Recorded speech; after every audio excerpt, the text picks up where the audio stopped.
श्री राम जय जय राम। श्री राम जय जय राम। श्री राम जय जय राम। श्री राम जय जय राम। श्री राम जय जय राम। श्री राम जय जय राम। श्री राम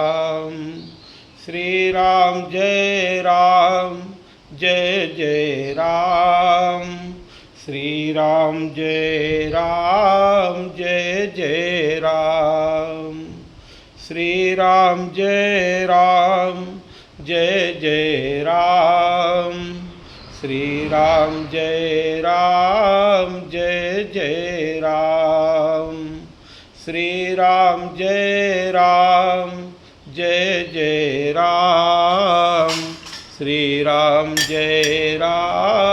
जय जय राम। श्री राम जय जय राम। श्री राम जय जय राम। बोलिए सियावर रामचंद्र भगवान की जय हो। उमापति महादेव की जय हो। श्री राम जय जय राम। श्री राम जय जय राम।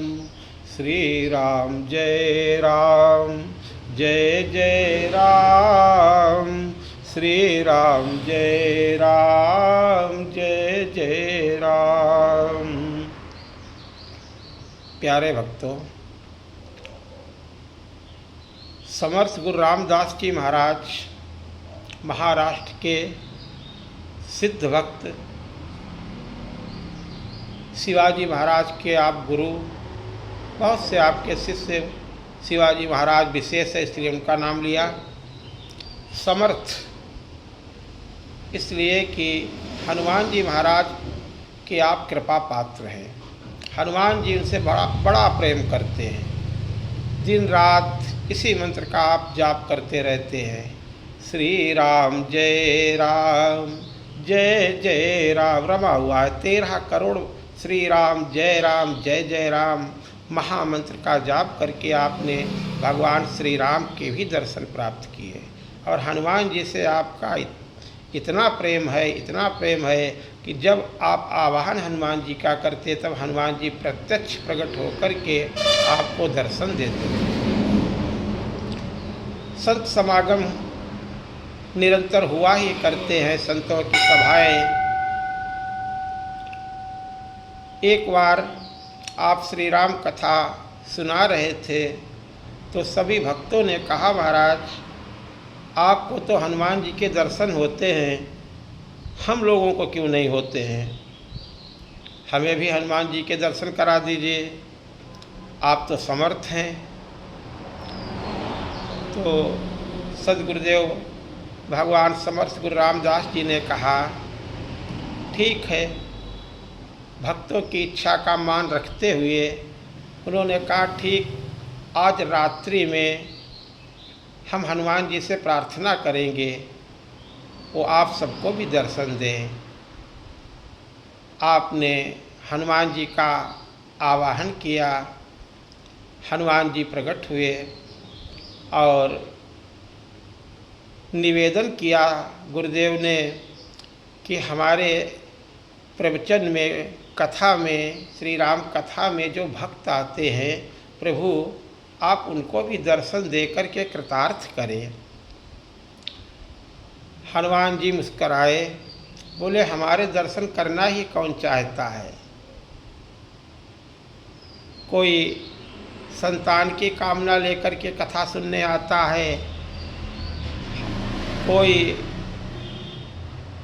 मकान बनवाने की कामना लेकर के हमारे पास आता है, कोई विविध प्रकार के कामनाओं को लेकर के मनौती मानते हुए लोग अपनी अपनी लौकिक इच्छाओं की पूर्ति के लिए हमारे पास आते हैं और हम उनकी पूर्ति भी करते हैं। तो जिसकी जैसी मांग होती है हम वही तो देंगे। गुरुदेव ने कहा, नहीं महाराज, सभी भक्तों ने कहा है वो आपके दर्शन करना चाहते हैं। हनुमान जी ने कहा ठीक है, तो फिर आज रात्रि में श्री राम कथा का आयोजन आप रखिए और हम सबको दर्शन देंगे। लेकिन एक बात हमारी भी एक शर्त है, आज आप शुद्ध हरि कथा कहना। तो समर्थ गुरु रामदास जी ने कहा ठीक है प्रभु, आज शुद्ध हरि कथा ही होगी। अब पंडाल लग गया। उस समय जैसी व्यवस्था थी, मसाले लेकर के लालटेन वगैरह दिया वगैरह, जो उस समय कोई बिजली की व्यवस्था नहीं थी, जैसे भी प्रकाश की व्यवस्था लोग कर पाए वैसी व्यवस्था करके और समर्थ गुरु रामदास जी महाराज मंचासीन हुए। आसन पे आप बैठ करके, पहले सभी संतों का ये स्वभाव है कि हनुमान जी का आवाहन करने के लिए श्री राम जी को पहले उनका नाम लेते हैं, क्योंकि हनुमान जी को आप जब ये कहेंगे कि मैं राम जी की कथा सुनाने जा रहा हूँ तो हनुमान जी स्वतः आ जाते हैं। इसीलिए तो कहा गया है श्री गुरु। श्री गुरु कौन है? हनुमान जी महाराज। अपने अपने सद्गुरुदेव का ध्यान करते हुए हनुमान जी महाराज, शंकर भगवान दोनों सद्गुरु हैं, त्रिभुवन गुरु हैं। बोले जय जय जय हनुमान गोसाई, बोले कृपा करहु गुरुदेव की नाई। शंकर भगवान भी के लिए गोस्वामी पूज्यपाद, संत शिरोमणि, कवि शिरोमणि, भक्त शिरोमणि गोस्वामी तुलसीदास जी महाराज यही कहते हैं, पार्वती जी के द्वारा यही कहलवाते हैं कि हे प्रभु, आपके समान कौन होगा। तुम त्रिभुवन गुरु वेद बखाना। हम नहीं कह रहे हैं प्रभु, बल्कि वेदों ने बताया है। वेद भगवान की वाणी है जो स्वतः प्रकट हुए हैं। वो वेद भी गाते हैं यही कि आप त्रिभुवन के गुरु हैं। तुम त्रिभुवन गुरु वेद बखाना, आन जीव पामर का जाना। विषयासक्त जीव परमात्मा के विषय में क्या जान पाएंगे। तो हनुमान जी महाराज को प्रसन्न करने के लिए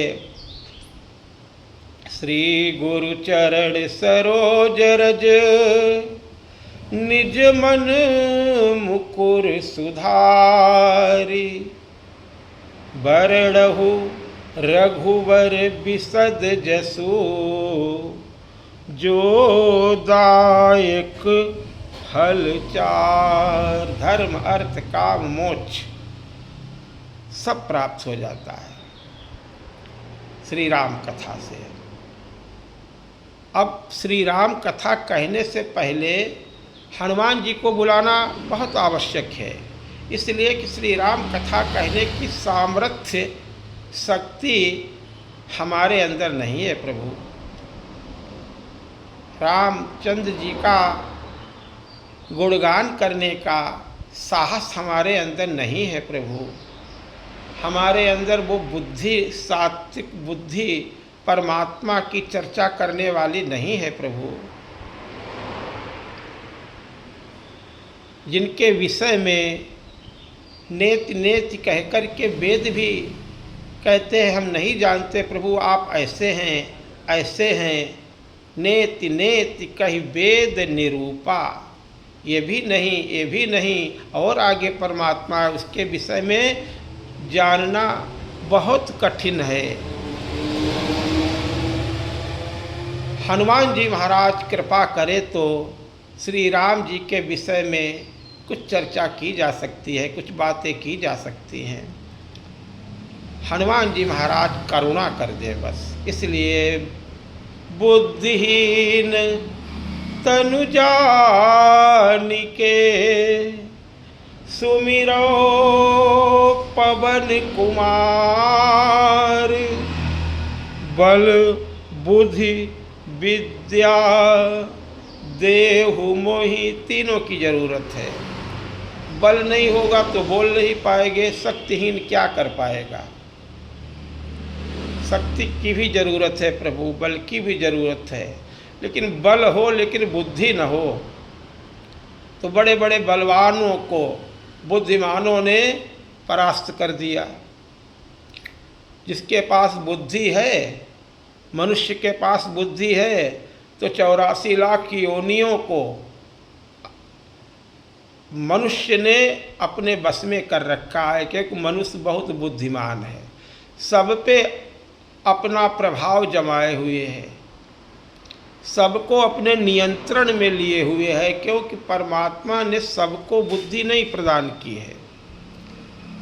जिस पर संतों की कृपा होती है उसे ही विवेक प्राप्त होता है। बुद्धि तो प्राप्त हो गई, लेकिन विवेक, निर्णय करने वाली शक्ति संतों की कृपा से प्राप्त होती है।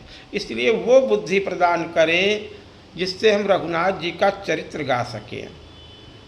बिनु सत्संग विवेक न होई, ज्ञानी होना अलग बात है, ज्ञानी हुआ जा सकता है, लेकिन विवेकी नहीं अपनी इच्छा से आप बन सकते हैं। ज्ञानी तो रावण बन गया, लेकिन विवेकी जनक जी हैं। तो पूर्ण ज्ञानी वही है जो परमात्मा को जाने, क्योंकि जिसके अंदर अनुराग है, वो अनुराग संतों की कृपा से ही प्राप्त होगा, भगवान की कथा से ही प्राप्त होगा, और वो कथा सुनाने वाले संत होते हैं। बिनु सत्संग विवेक न होई,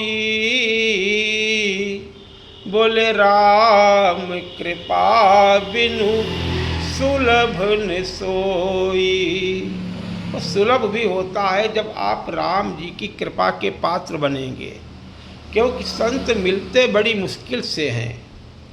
आप रघुनाथ जी का निरंतर जब भजन करेंगे, अथवा आप नाना प्रकार के सत्कर्म करेंगे, पूर्ण करेंगे जब, तब आपको संतों की प्राप्ति होगी, अथवा ये मान लें कि आपको संता की प्राप्ति होगी। सिद्ध संत की प्राप्ति रघुनाथ जी की कृपा से ही होती है, शुद्ध संत की प्राप्ति भगवान की कृपा से ही होती है। जब आपके वो गुणों पे रीझ जाते हैं, किसी न किसी सत्कर्म से, पूर्ण के प्रभावों से रीझ जाते हैं, तब आप किसी संत के पास भेज देते हैं, अथवा किसी संत, सिद्ध संत को आपके पास भेज देते हैं। गोस्वामी जी कहते हैं, संत विशुद्ध मिलहि परिते ही, बोले चितवहि, इस पर कृपा दृष्टि प्रभु की पड़ती है। चितवहि राम कृपा करिजेहि। साधन से भी आप प्राप्त कर सकते हैं, वो साधन आप करेंगे तब भगवान प्रसन्न होंगे। उन साधनों से वो कृपा दृष्टि डालेंगे और आपको संता की प्राप्ति हो जाएगी। क्योंकि पूर्ण पुंज बिनु मिलहि न संता, बोले सतसंगति और संस्कृति करे अंता। संतों की महिमा गाने की सामर्थ्य है भी किसमें? किसी में नहीं है। यहाँ तक कि ब्रह्मा विष्णु महेश भी संतों की महिमा गाने में असमर्थ है। भगवान भी संतों की महिमा पूरी पूरी नहीं बता सकते हैं। विधि हरिहर कबी को विद्वानी, विधि हरिहर कबी को विद्वानी, कहते साधु मही मास कुचानी, कहते साधु मही मास कुचानी, सो मोसन कही और जात न कई से। हम संसारी जीव कैसे संतों के बारे में बोले, लेकिन फिर भी संतों की रजकड़ प्राप्त करके गुरुदेव जी की कृपा से कुछ न कुछ तदपि कहे बिनु रहा न कोई गाते हैं सभी, चाहे भगवान की गाथा हो चाहे संतों की गाथा हो। तो संत श्री सद्गुरुदेव जी महाराज समर्थ गुरु रामदास जी महाराज ने आपको तो अभ्यास है भगवत नाम संकीर्तन करने का, तो प्रथम सबसे पहले संत महात्मा जब कथा सुनाते हैं तो भगवान के नामों का उच्चारण करते हैं, क्योंकि पात्र को जब तक आप शुद्ध नहीं करेंगे तब तक, अब बताइए, शुद्ध दूध हो अथवा शुद्ध दही हो अथवा घी हो और आप उसे मैले पात्र में डाल देंगे तो उसका कैसे प्रयोग कर पाएंगे। पहले तो उसे आप माँज करके साफ करेंगे ना। ऐसे ही राम नाम रूपी साबुन से पहले अंतःकरण को पवित्र किया जाता है और फिर उसमें अमृत स्वरूपिणी पावन कथा डाली जाती है। दो चींटियाँ एक किराने की दुकान पे रहती थी और एक नमक की दुकान, एक मिठाई की दुकान पे। तो किराने की दुकान पे नमक बिकता है, अन्य भी सभी चीज़ें बिकती हैं। तो वो चींटी जो थी नमक के गोदाम में रहा करती है और बगल में ही हलवाई की दुकान है। तो एक दिन संयोग से वो जो रोज़ रसगुल्ला खाती थी, बर्फ़ी पेड़ा खाती थी, मलाई खाती थी, वो पहुंच गई अपनी सहेली से मिलने के लिए नमक के गोदाम में। टहलते टहलते बगल में ही आसपास दुकानें हैं, उसने देखा, अब सहेली है चली तो गई, तो उसने उसे एक नमक की डली दी और कहा लीजिए। उसने कहा अरे अरे ये क्या आप खाती रहती हो, अरे हमारे पास साथ चलो, हमारे यहाँ बहुत अच्छी अच्छी मिठाइयाँ, जिस दुकान में हम रहते हैं वहाँ बहुत अच्छे अच्छे पदार्थ भरे हुए हैं, वो आपको हम खिलाएंगे, आइएगा हमारे घर में, क्या हमें तुम खिला रही हो। और इतना कह करके वो आमंत्रित करके अपनी दुकान में चली आई जहाँ रहती थी। तो सहेली ने, मित्र ने कहा है तो वो भी रेंगते रेंगते उस दुकान में पहुँची जहाँ नाना प्रकार की मिठाइयाँ रखी हुई थी। वो हर्षपूर्वक उसे रसगुल्ला चखाती है, उसे पेड़ा चखाती है, उसे बर्फ़ी चखाती है। कहा मीठा लग रहा है, अच्छा लग रहा है? बोले नहीं नहीं, हमें तो वैसे ही स्वाद आ रहा है जैसे हम वहाँ जो खा रहे थे वही स्वाद आ रहा है। उसे बड़ा आश्चर्य हुआ कि इतनी अच्छी अच्छी हम इसे मिठाइयाँ परोस रहे हैं और फिर भी ये कह रही है कि नमकीन लग रहा है, कारण क्या है? उसने कहा जरा मुंह खोलो। मुंह खोला, देखा छोटी सी एक कंकड़ी, छोटी सी नमक की एक टर्री मुंह में दबाए हुए है और वो ऊपर से, मुंह में तो नमक और ऊपर से वो चख रही है, तो अंदर जो भरा हुआ है वो तो जैसा अंदर से भरा हुआ है वैसे सब बाहर के भी पदार्थ उसे दिखाई दे रहे हैं। कहने का तात्पर्य, पहले हमें विषय रूपी डली वो छोड़नी होगी, तब रघुनाथ जी की कथा हमें प्रिय लगेगी। कामी नारी प्यारी जिमी, लोभी प्रिय जिमी दाम, तिमि रघुनाथ निरंतर, प्रिय लागहि मोहि राम। संसार से ही तुलनाएं दी जाती हैं। कामी को स्त्री अच्छी लगती है, लोभी को धन अच्छा लगता है, लेकिन कामी को सुंदरता अच्छी लगती है, सुंदरता नष्ट हो जाती है, उसका विषय चला गया तो वो उसी से घृणा करने लगता है। लोभी का धन भी तब तक प्रिय लगता है, लेकिन जो ही पता लगा कि सरकारी छापा पड़ने वाला है तो वो पड़ोसियों से, अपने मिलने वालों से यही जानकारी बस हो जाए। यही कहता है भैया जो भी लेना है आप भी ले लेना, कम से कम जेल तो नहीं जाना पड़ेगा, ये हमारा धन अपने यहाँ रख लो। छुपा कर के वो विश्वसनीय जगह अपने धन को रख देता है। लोभ उस समय धन का छोड़ देता है। लेकिन गोस्वामी जी कहते हैं कि हमें रघुनाथ जी कामी की तरह प्रिय लगे रघुनाथ जी, और लोभी की तरह राम नाम प्रिय लगे। इसलिए तिमि रघुनाथ, रघुनाथ नाम भगवान के रूप का है। रघुवंश में उत्पन्न जो नाथ हैं वो हमें कामी की तरह प्रिय लगे। लेकिन बीच में शब्द रख दिया निरंतर।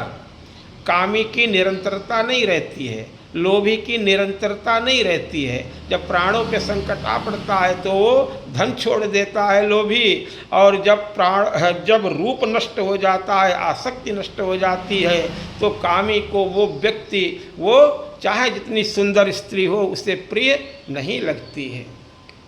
लेकिन गोस्वामी जी कहते हैं घटने बढ़ने वाली प्रीति नहीं, निरंतर बढ़ने वाली प्रीत हमारी रघुनाथ जी के प्रति हो। जैसे दिन रात हम श्री राम जी के रूप को निहारा करें, हमारे ये लोचन तृप्त न हो, थकित विलोकत टरत न टारे। जैसे जलचरों ने जब भगवान समुद्र पे पुल बना कर के निकलते हैं, उस पे चलते हैं, तो सारे जलचर, बड़े बड़े मगरमच्छ, बड़ी बड़ी मछलियाँ, विशालकाय और छोटे छोटे जितनी भी सब किनारे चारों तरफ पुल के आकर के इकट्ठा हो गए और भगवान को निहारते हैं।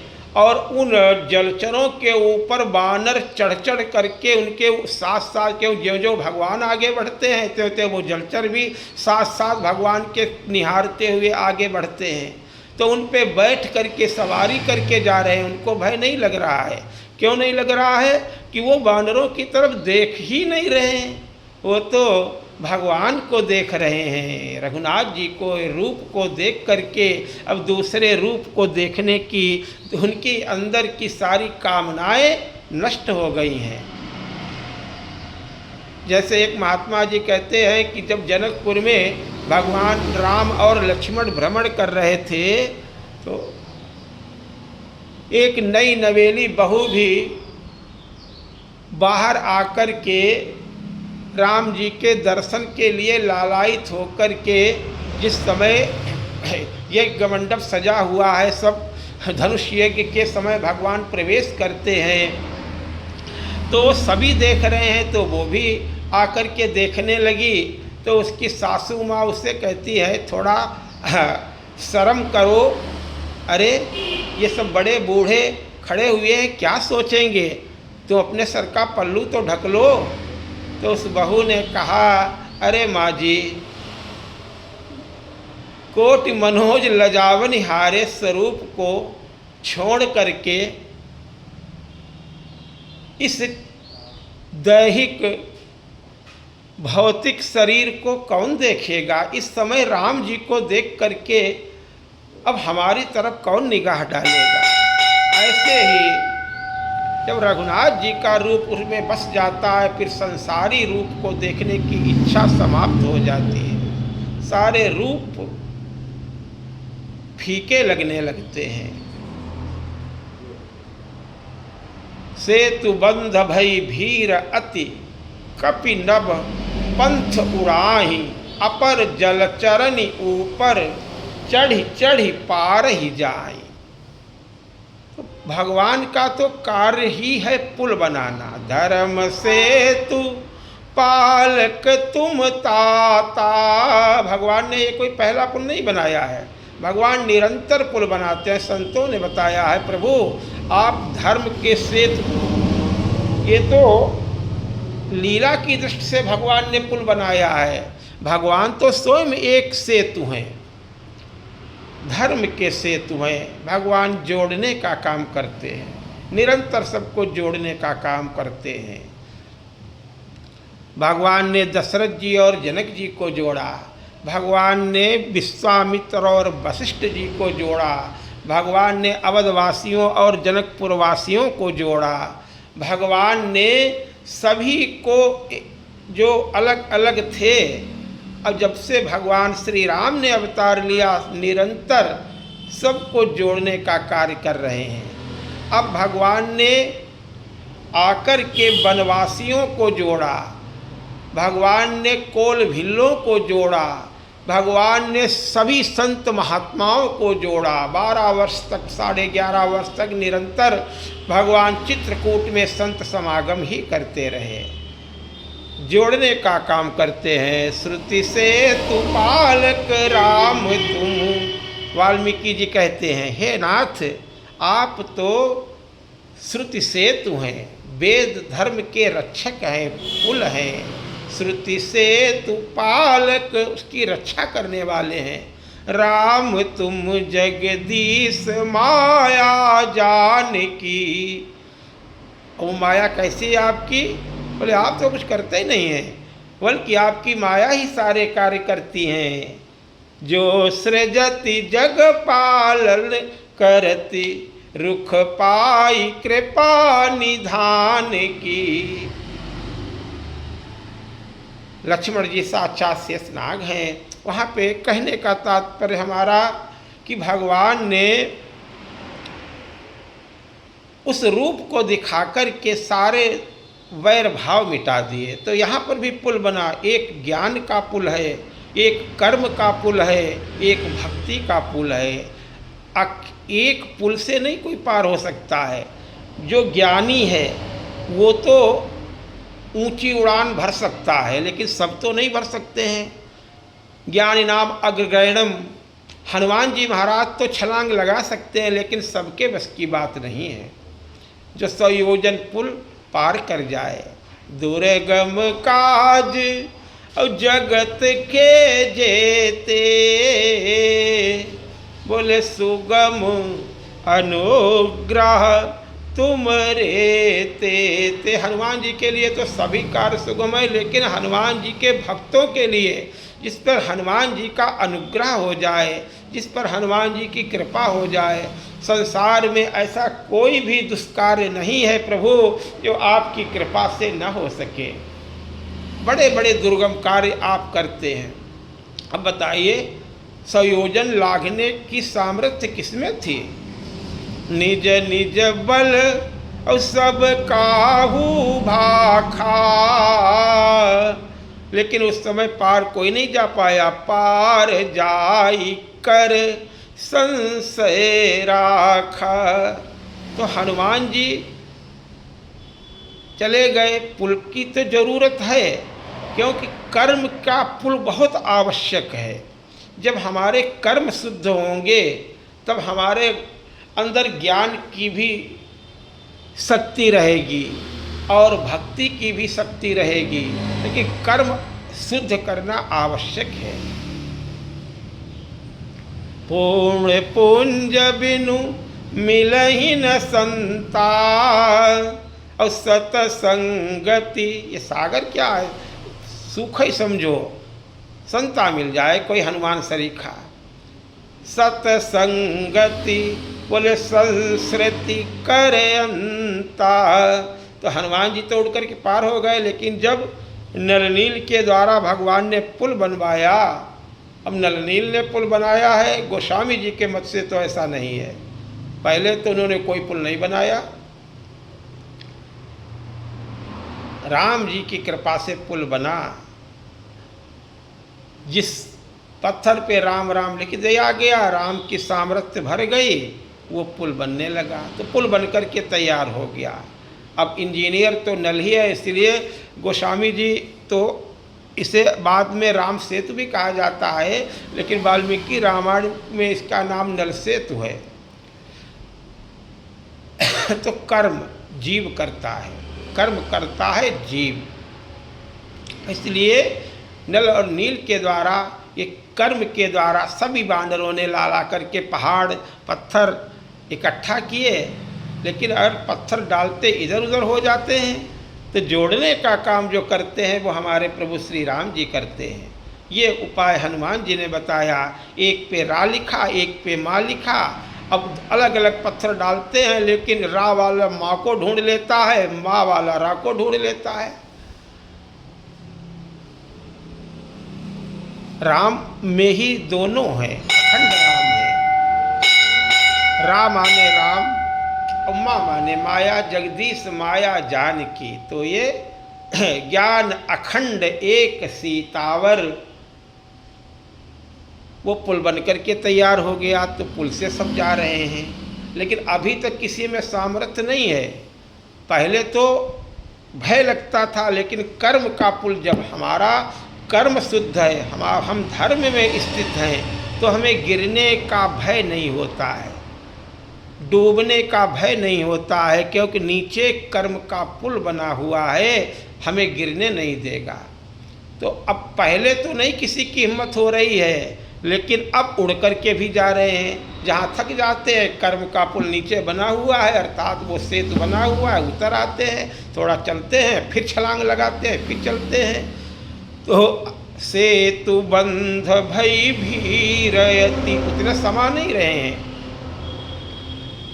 10 योजन चौड़ा पुल और 100 योजन लंबा पुल, फिर भी समा नहीं रहे हैं, क्योंकि बानर, आगे चौपाइया हैं, बोले बानर कटक उमा मैं देखा, और सो मूरख जो करन चाह लेखा। हनुमान जी की चर्चा, संत की चर्चा चल रही है। अब किष्किंधा कांड की पावन कथा आप लोग श्रवण कर रहे हैं, इसमें प्रवेश करना है तो पहले हनुमान जी को मनाना है, पहले संतों की कृपा प्राप्त करनी है। तो वो कर्म का पुल बना हुआ, इसलिए ज्ञान यानी ज्ञानी उड़ान भर रहा, इसका कर्म शुद्ध है, इसलिए उसे अब पतन का भय नहीं है, डूबने का भय नहीं है। इसलिए अब जो 10 योजन उड़ सकते थे 10 योजन उड़ रहे हैं, जो 5 योजन, जो 20 योजन उड़ते भी हैं। सेतु बंध भई भीरयति, कपि नभ पंथ उड़ाही। और कुछ तो भक्ति भाव से है, अब भक्ति में वैर भाव नहीं होता है महाराज, क्योंकि उमाज राम चरण रति, अब विगत काम मद क्रोध। अब वास्तव में प्रेम भगत जल बिनु रघुराई, अभियंतर मल कबहु न जाई। ये जल स्वरूप भक्ति को बताया गया है। कर्म पृथ्वी पर किए जाते हैं नाना प्रकार के, जैसे भरद्वाज जी महाराज को कथा सुना रहे हैं, याज्ञवल्क्य जी महाराज प्रयागराज में। तो ये कर्म पृथ्वी पे होते हैं, और जल स्वरूप बताया गया है भक्ति का। रस स्वरूप है भक्ति, आनंद स्वरूप है भक्ति, प्रेम स्वरूप है भक्ति, स्नेह स्वरूप है भक्ति, परमानंद स्वरूप है भक्ति। अब उन्हें किसी का भय नहीं लग रहा है, उन वानरों को और उन जल जंतुओं को, क्योंकि वो प्रेम के कारण रघुनाथ जी के दर्शनों के लिए, क्योंकि अस को सारे इकट्ठे हो गए। राम जी को कौन नहीं चाहता है, कौन नहीं चाहता इस लाभ को प्राप्त करना। भगवान ने तो 84 लाख योनियाँ बनाई हैं, सबको रघुनाथ जी ने ही तो बनाया है सब। अब बताइए किसी को जिम्मेदारी दे दी जाए, रचना करो, लेकिन अब सेतु तो बनाया नल ने, लेकिन बनवाया किसने है? राम जी ने। तो राम जी का नाम होगा। जो राजा कोई कार्य करता है, अब मकान आपने बनवाया, मिस्त्री ने बनाया, ठेकेदार ने बनाया, लेकिन मकान किसका है, नाम किसका होगा? ऐसे ही भगवान असको जीव जंतु जग माही, और जेहि रघुनाथ प्राण प्रिय नाही।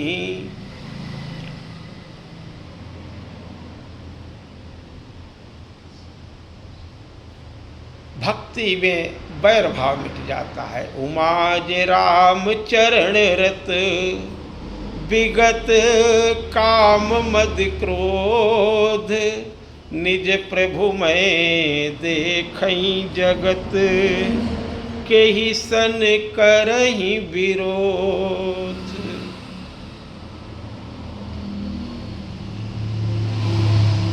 अब जलजंतु चारों तरफ से भगवान को देख रहे हैं, और उन जलजंतुओं के ऊपर वानरों ने बैठ बैठ करके सागर को पार किया। अपर जल चरनी ऊपर, चढ़ी चढ़ी पार ही जाही। तो भक्ति आपके पास है तो ज्ञान वैराग्य, श्रीमद् भागवत महापुराण में बताया गया है कि दोनों बेटे हैं भक्ति के। तो जब भक्ति आपके अंदर है तो ज्ञान और वैराग्य स्वतः आपके अंदर आ जाएंगे। जब भक्ति आपके ऊपर अनुकूल है तो ज्ञान और वैराग्य की प्राप्ति आपको स्वतः हो जाएगी। रामायण के अनुसार चाहे समझे, चाहे श्रीमद् भागवत महापुराण के अनुसार समझे।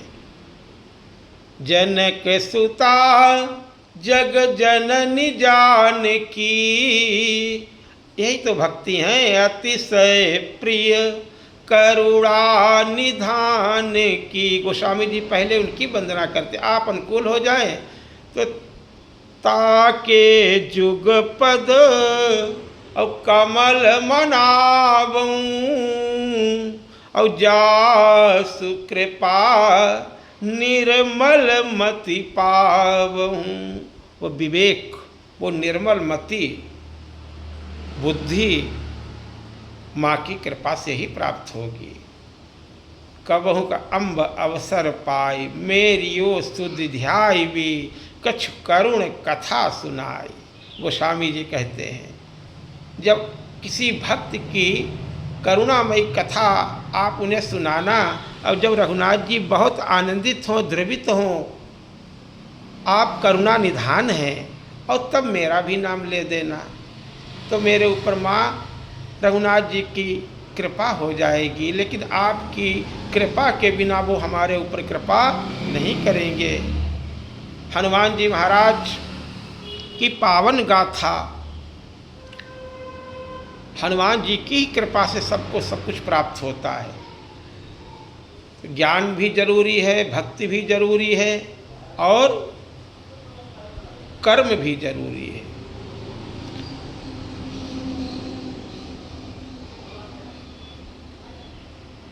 आपको इसलिए भक्तों ये पावन चर्चा है तो स्वांताय सुखाय तुलसी रघुनाथ गाथा, अपने सुख के लिए बोला जा रहा है। गोस्वामी जी ने कहा तो अपने को जो सुख देगा वो दूसरे को भी सुख देगा। जो स्वयं को सुखी नहीं कर सकता है वो दूसरे को सुखी क्या करेगा। जो स्वयं दुखी है वो दूसरे को दुखी ही करेगा। ऐसे ही गोस्वामी जी कहते हैं, दूसरा गोस्वामी जी की दीनता ऐसी है, निरअहंकारता ऐसी है, अभिमान रहित इतने आप हैं, अहंकार का लेस मात्र भी नहीं है। वो यद्यपि राम कथा सुनाते हुए, गाते हुए जीव मात्र पे करुणा कर रहे हैं, संसार पे उपकार कर रहे हैं, लेकिन वो अपना नाम नहीं कर रहे हैं। कहते भैया आपको अच्छा लगे तो आप सुनना, मुझे तो अच्छा लग रहा इसलिए मैं गा रहा हूँ। मैं तुम्हारे ऊपर कोई एहसान नहीं कर रहा हूँ, कोई उपकार नहीं कर रहा हूँ। बड़े लोगों की ऐसी ही बात होती है, वो देते हुए भी आंखें नीचे करके देते हैं। देने वाला और है, देता है दिन रैन, लोग भरम मुझ पर करे, ताते नीचे नैन। हम तो प्रसाद बांट रहे हैं। गोस्वामी जी कह रहे हैं शंभु प्रसाद और सुमति ही अहुलसी। अच्छी बुद्धि जागृत हुई। जब तक सुमति नहीं जागृत होगी तब तक कैसे गायन करेंगे। अच्छी बुद्धि देने का कार्य महावीर ही करते हैं, हनुमान जी महाराज ही करते हैं, क्योंकि आप ही अष्ट सिद्धि नवनिधि के दाता है। तो पहले इनकी वंदना करते हुए गोस्वामी जी कहते हैं मैं बुद्धिहीन हूँ। जो सब जानते हैं वो किसी की सुनते नहीं है, फिर तुमको सुनाया भी क्या जाए। जब सद्गुरु के पास जाएं, संतों के पास जाएं, तो अपने ज्ञान का अहंकार अपने घर में छोड़ कर के आए। हम तो हनुमान जी की कथा सुना रहे हैं और हनुमान जी को सुना रहे हैं और स्वांताय सुखाय के लिए सुना रहे हैं, लेकिन उन परम भागवतों को आनंद होता है इसलिए वो सुनते हैं, क्योंकि वो स्वयं संत हैं, वो स्वयं भरे हुए हैं। सबका यही हाल है। सुनता वही है जो पहले से ही परिपूर्ण है, क्योंकि वो सागर के समान है, वो उफनाते नहीं हैं। वो सभी नदियों को अपनी तरफ आते हुए देख करके ये नहीं कहते हमारे अंदर पहले से इतना जल भरा हुआ है। ऐसे ही गोस्वामी जी कहते हैं कि धर्मात्मा व्यक्तियों के पास सारे सद्गुण दौड़ दौड़ करके स्वयं जाते हैं, सारी संपत्तियां दौड़ दौड़ करके स्वयं जाती हैं, वो चाहते नहीं हैं। धर्मशील राजाओं का कर्तव्य होता है कि प्रजा का रंजन करना, सबको सुरक्षा प्रदान करना, सबको सुखी करना और सबको भेदभाव रहित दृष्टि से देखना। ये स्वयं अगर किसी के जीवन में देखना है तो श्री राम जी के जीवन, भगवान के उस चर्या में देखिए, भगवान के उस आदर्श जीवन शैली में देखिए। सब सुखी सब सचरित्र सुंदर, नारी नर शिशु जरठ जे। ऐसी राम जी के ही राज्य में विशेषता हो सकती है, क्योंकि राम जी ने सबको समान माना। भगवान किसी के कुल को देख करके उससे नहीं मिलते हैं, भगवान किसी के प्रभाव को देख करके उससे नहीं मिलते हैं, भगवान किसी की तपस्या को देख करके उससे नहीं मिलते हैं, भगवान किसी की जाति को देख करके उससे नहीं मिलते हैं। भगवान तो सिर्फ प्रेम को देख करके मिलते हैं, भगवान तो सिर्फ शरणागत भाव उसके अंदर है इसलिए उससे मिलते हैं। उसके अंदर समर्पण का भाव कितना है, उसके अंदर कितना प्रेम भाव भरा हुआ है। तो भगवान सबसे मिलते हैं, लेकिन मिलने का ढंग भगवान का सबके साथ अलग अलग है।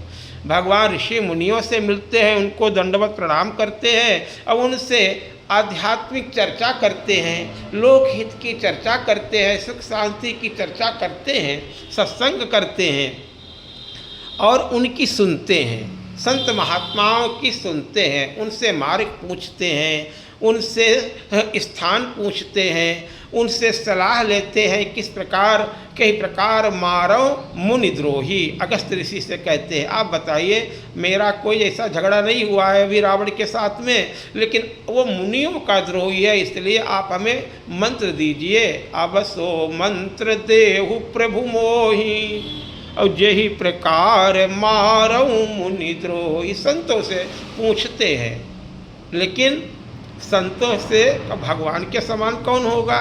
संतों से इस तरह से जैसे घर में बच्चों के साथ में आनंद आता है, बाबा घोड़ा बन जाते हैं बच्चे को पीठ पे लाद करके और उसी तरह से घर भर में घूमते रहते हैं, क्योंकि बाबा को पोता बड़ा प्यारा होता है, बच्चे बड़े प्यारे होते हैं, पिता को अपना शिशु बड़ा प्यारा होता है, माँ को अपना शिशु बड़ा प्यारा होता है। तो पिता के समान भगवान तो सिर्फ कोल भिल्लों से ही बतियाते हैं। क्यों? प्रेम, उनके अंदर समर्पण ऐसा, उनके अंदर सेवा भाव ऐसा। किसी को हेय दृष्टि से न देखो, किसी को उसके अंदर कितनी विद्या है, ये किस भाषा से बोल रहा है, इसको कितना ज्ञान है, इन विचारों को करके उसके साथ में जो ऐसा व्यवहार करते हैं वो राम जी ने नहीं किया। राम जी ने क्या किया? ऐसा नहीं है, जिसको सम्मान देना है रघुनाथ जी सम्मान देते हैं, लेकिन जो अज्ञानता का यहाँ पे भाव लिया जा रहा है कि जैसे शिशु जो होते हैं अज्ञानी होते हैं, वो तोतली वाड़ी में बोलते हैं, लेकिन वो माँ मारती है पीटती है फिर भी वो बच्चा माँ से ही लिपटता है, माँ को नहीं छोड़ता है, माँ से इतना प्रेम करता है। और ऐसी भाषा का प्रयोग तो भक्त ही करते हैं, चाहे वो केवट हो चाहे वो कोल भिल हो। वो वनवासियों से भगवान ने इसी तरह से अपनाया, उनकी भाषा में उनके साथ बैठ करके प्रभु ने वो आत्मीयता दर्शाई कि वो सब जिस त्रेता युग से भगवान के साथ में वो रहे और कलयुग तक वो वंशावली वनवासियों की निरंतर भगवान श्री राम के वंश के साथ में अपनी वफादारी निभाते हुए निरंतर साथ देती रही। क्यों? वो जानते हैं घास की रोटी खाना सब राजाओं के बस की बात नहीं है। स्वाभिमानिता सर्वोपरि है, स्थान सर्वोपरि नहीं होता है। स्थान परिवर्तन होने से विजय और पराजय का निर्णय नहीं किया जाता है।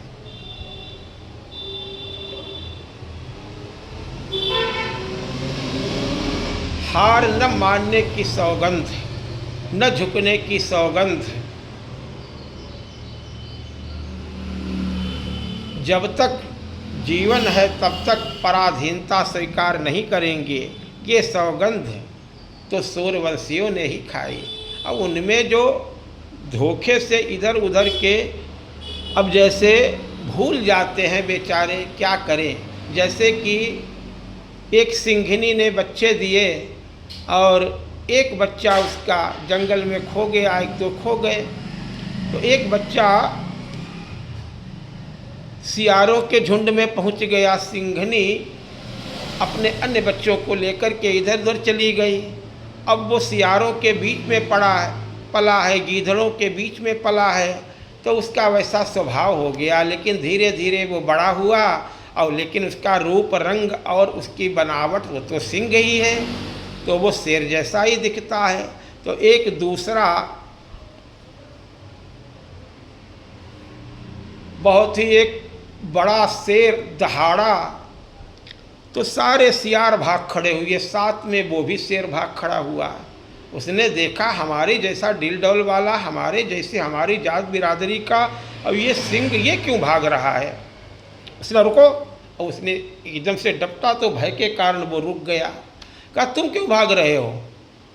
कहा कि आप खा जाएंगे, हमारे सब परिवार के लोग भाग रहे हैं इसलिए हम भी भाग रहे हैं। कहा अरे मूर्ख, तुम वो नहीं हो जो अपने आप को समझते हो। बोले नहीं, हम तो इन्हीं में पले बढ़े हैं, उसको तो मालूम ही नहीं है कि हम सिंह हैं शेर हैं। क्योंकि जब तक स्वरूप का ज्ञान नहीं होता है तब तक व्यक्ति अज्ञानी ही रहता है। राम जी सबरी से यही कहते हैं, सबरी माता ने वही भगवान के स्वरूप को प्राप्त कर लिया। जीव का बाहरी स्वरूप से मतलब नहीं होता है। सिंह सामने आया और उसने बताया, एक कुएं में उसको छाया दिखाई, का वो दहाड़ा, का तुम भी बोलो हमारी तरह से, वो भी उसी में ऐसे ही दहाड़ा। उस दिन से वो अपने स्वरूप को जान गया और राजाओं की तरह जंगल में रहने लगा। ऐसे ही भगवान कहते हैं जीव तब तक गीधड़ बना हुआ है जब तक उसे अपने स्वरूप का ज्ञान नहीं है, और जब हमारे दर्शन प्राप्त हो जाते हैं तो वो कृतार्थ हो जाता है। उसे किसी प्रकार का कोई न तो भय रह जाता है, न कोई चिंता रह जाती है, न डर रह जाता, न विषाद रह जाता है। वो तृप्त हो जाते हैं। मम दर्शन फल परम अनुपा, बोले जीव पाव निज सहज स्वरूपा। तो राम जी ने, अगर लोकतंत्र देखना है तो राम जी के राज्य में देखिए, राम जी ने किसको नहीं अपनाया।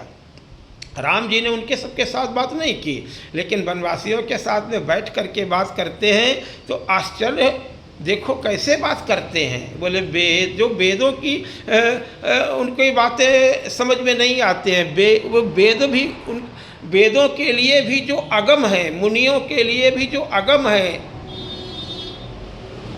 प्रभु को इस तरह से नहीं प्राप्त कर सकते।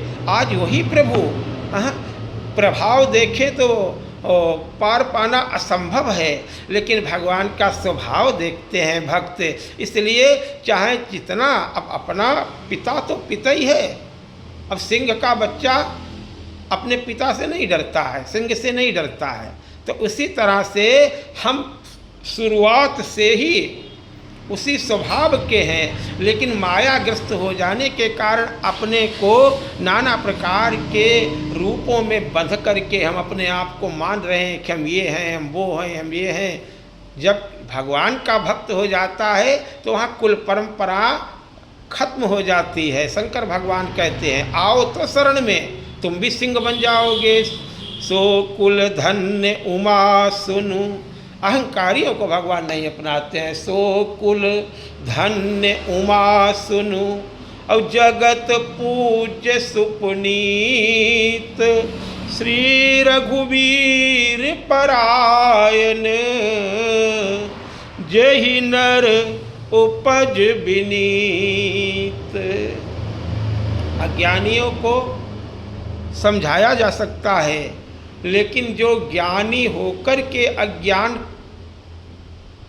जो समझना चाहता है उसे समझाया जा सकता है, लेकिन जो समझना ही नहीं चाहता उसे कौन समझा सकता है। अज्ञानियों को सिखाया जा सकता है, उनके अंदर ज्ञान भरा जा सकता है, लेकिन पढ़े लिखे लोगों को कौन समझा सकता है।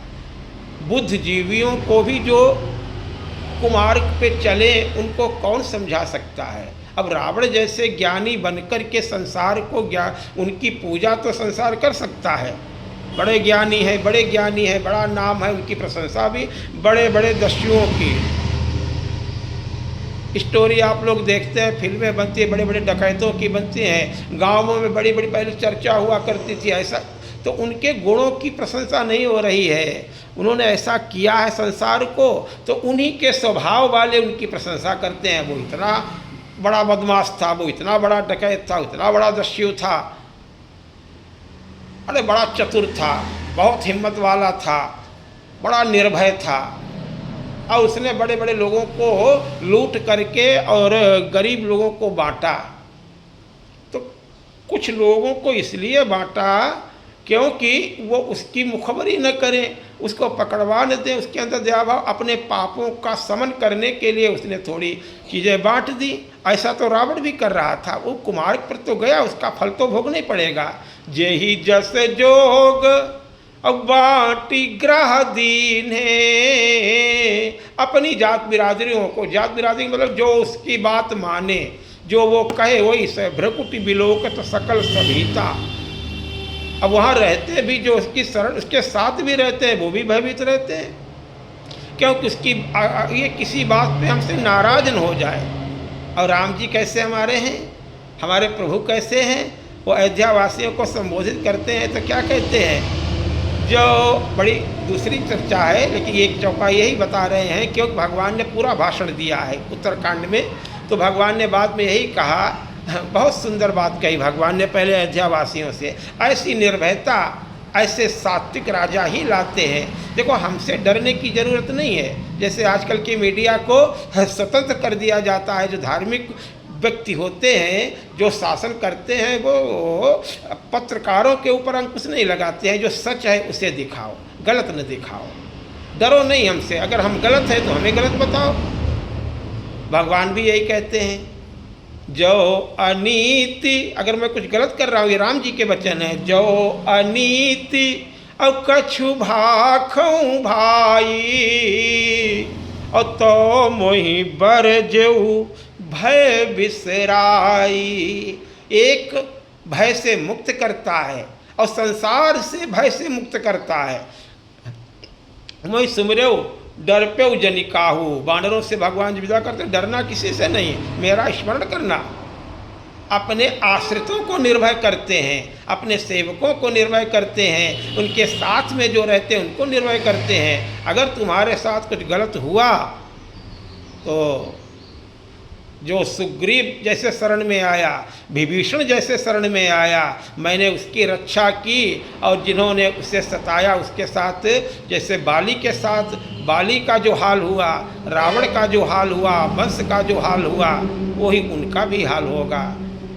भगवान निर्भयता प्रदान करते हैं, धार्मिक राजा निर्भयता प्रदान करते हैं, धर्मशील राजा अपनी प्रजा को पुत्रवत संतान की तरह पालन करते हैं।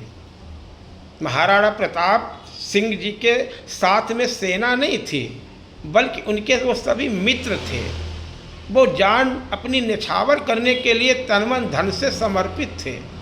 तो अकबर की सेना लड़ रही थी और उनके मित्र लड़ रहे थे, चाहे चक्रपाणी मिश्र हों, चाहे आपके गुरुदेव भाव से जो ने शिक्षा दी राघवेंद्र महाराज जी हों, बहुत से नाम हैं उनके, सगे संबंधी जो भी थे, उनको सबको वो इस तरह से मानते थे कि भैया बराबरी का दर्जा देते थे। कोई भी बात हो तो वो समर्पण भगवान उन कोल भिल्लों के साथ, वही तो, क्योंकि अपने कुल परंपरा को सब याद रखते हैं, वही तो नीति अपनाई। और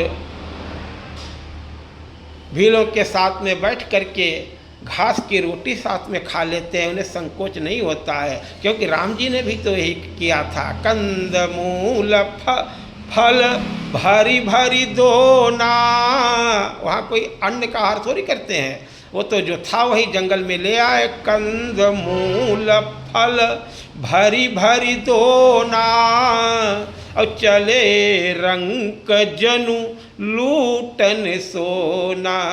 हमें जो प्रिय लगता है, बताइए, उसके लिए हम क्या करने को नहीं तैयार हो जाते हैं।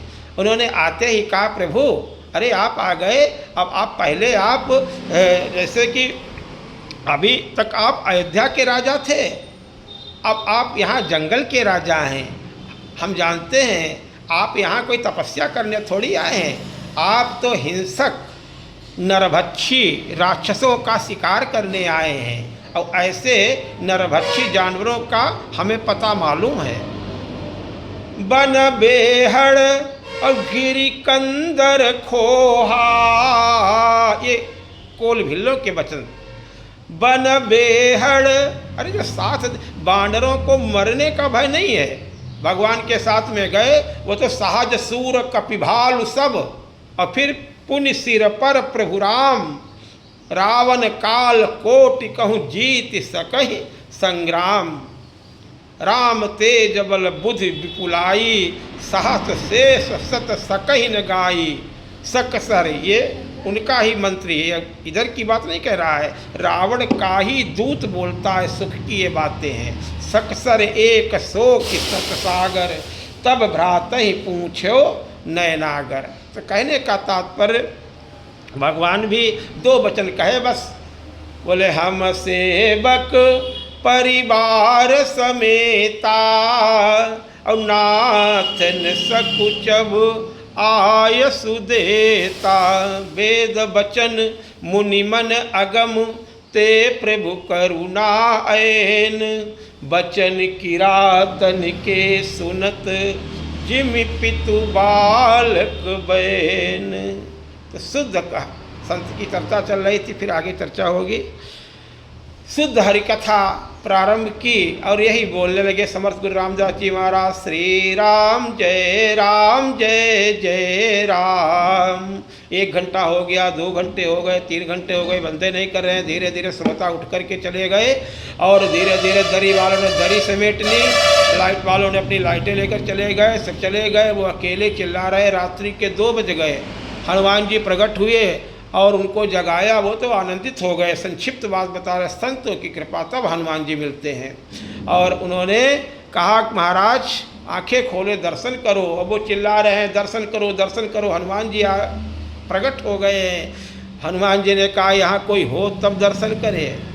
तो इस मार्ग पे जब समर्पण भाव पूरा होगा, भगवान का नाम होगा, श्रद्धा होगी, विश्वास होगा, तो राम जी के दर्शन अवश्य प्राप्त होंगे। बोलो श्री राम।